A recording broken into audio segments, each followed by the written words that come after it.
Hey, Stux here. Today we're going to talk about role queue and hero bans. We're going to go into some important factors when it comes to warm-up, and we're also going to talk about how you can make it into Tier 3 as an unproven coach. If you want to ask your own questions, you can just join the Discord down in the description and post them into the hashtag AskStacksAnything channel. So far, I've been keeping the channel going for, I think, over a year, and I have managed to answer every single question. Now, the first question is by Alex, and he asks, with the addition of role queue, do you think people will still advocate for hero bans later down the road, or do you believe it's no longer necessary? Now, role queue is obviously a really great addition to the game, and I think that hero bans was an interesting idea to at least play around with a little and see the impact that it has on the game.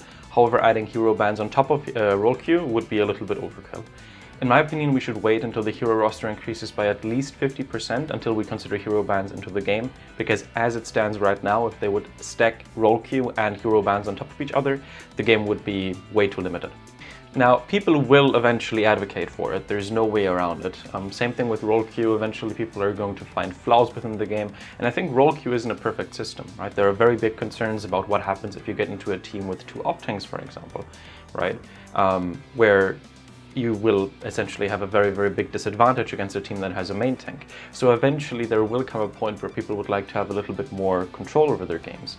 Another suggestion that is probably going to come later down the road is map selection, the way that you can do it in CSGO, where you can choose certain maps that you don't want to play and then exclude them from the matchmaking pool that you're queuing for. So I think people will definitely advocate for them and ask for that. However, I do not believe that it is going to be necessary anytime soon. And I also don't believe that hero bans are going to get implemented anytime soon, unless there's a very clear issue that it's trying to solve. The next question is by Makoa, and he asks, do you think Gauntlet mode is a good warm-up? Now, in order to answer this question, I want to go into kind of the point behind warm-up in general. So the point behind warm-up is to prepare you for whatever you're going to face in an actual match. So the first important factor when looking at warm-up is, does it actually provide a challenge that is going to prepare me for whatever is going to happen in game? A lot of players end up using the practice range for their warm-up. However, that is incredibly ineffective, and in my opinion actually does the complete opposite. It just teaches you bad habits and makes your aim worse, because the challenge that the training bots provide comes nowhere near what you're actually going to have to deal with once you're in an actual game. Now, the problem with Gauntlet mode is that you cannot really choose what character you play. You are going to eventually end up on a character that you're playing. That's inevitable with the game, with the way that the game mode works, assuming that you manage to get decently far into the round. However, it is very ineffective to play characters that you don't actually end up playing. Now, there is a chance that Makoa is a flex player, in which case all I can say is don't, especially with the addition of role queue. Being a flex player is a very poor choice, and it is always in your best interest to specialize into one role. And if you specialize into one role, you're going to have difficulties getting a lot of value out of Gauntlet, because you're going to spend the majority of your time actually playing characters that aren't even in your hero pool, that you're not going to pick and comp.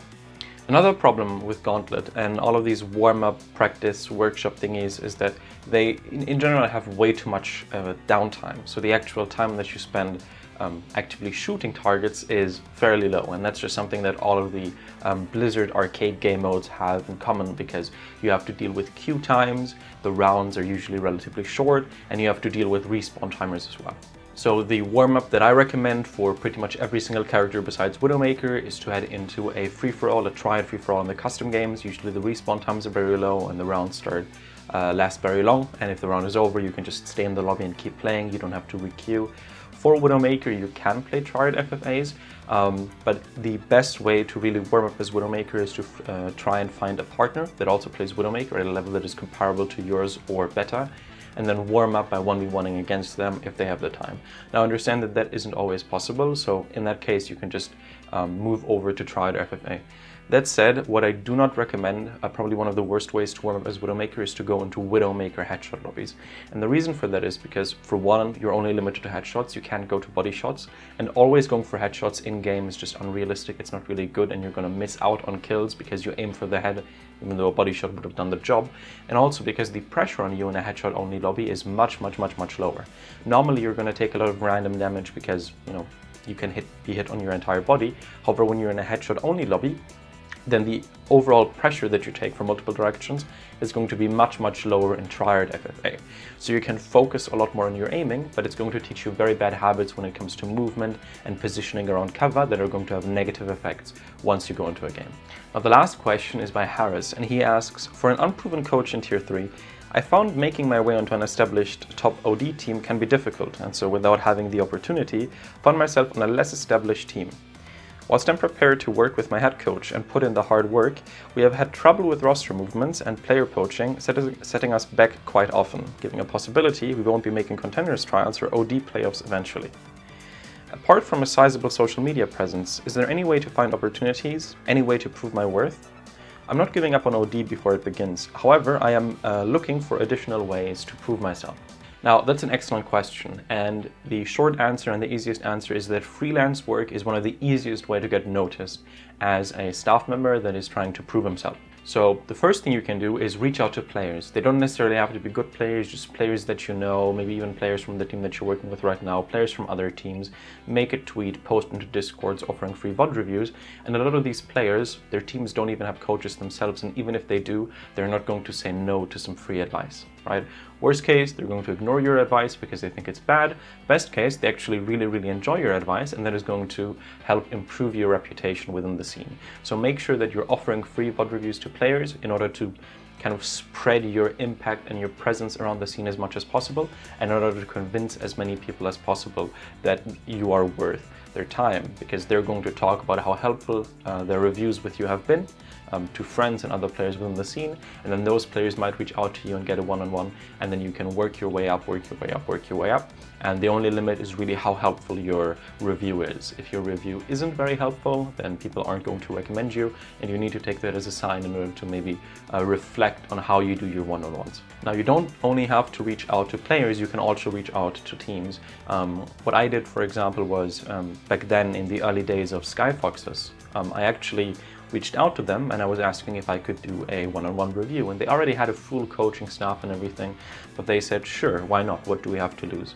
So I remember very vividly having a very engaged, very well prepared review over a Hollywood map. I think it was surrounded with a Sombra dive comp, and that was a great opportunity for me to show that what I can offer in terms of as a coach, and it also hit multiple birds with one stone, because not only could I make connections with the staff on that team, I could also show my abilities as a coach to all of the players on that team.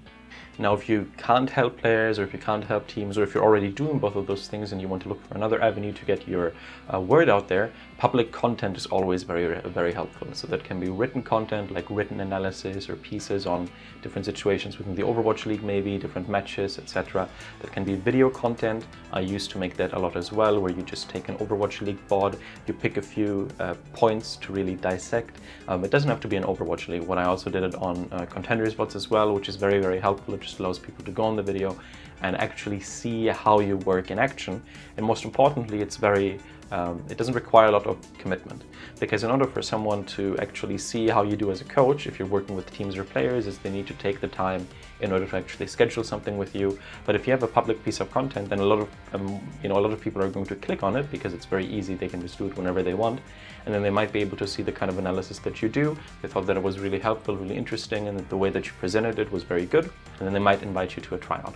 Now, another thing about public content is that it allows you to also gain the respect of other coaches. Generally, when you're doing one-on-ones with players, you might not actually be able to connect a lot with coaches and managers, whereas with public content, the coaches and the managers are usually more likely to click on that than the players, because they're focused playing the game, or they might not actually see the value in that.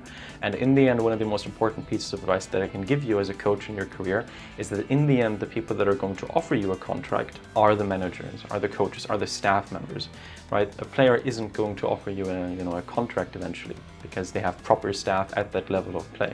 So making connections with coaches and earning their respect is really the most important thing that you can do, not worrying too much about the players. The players, when it comes to proving yourself, come second.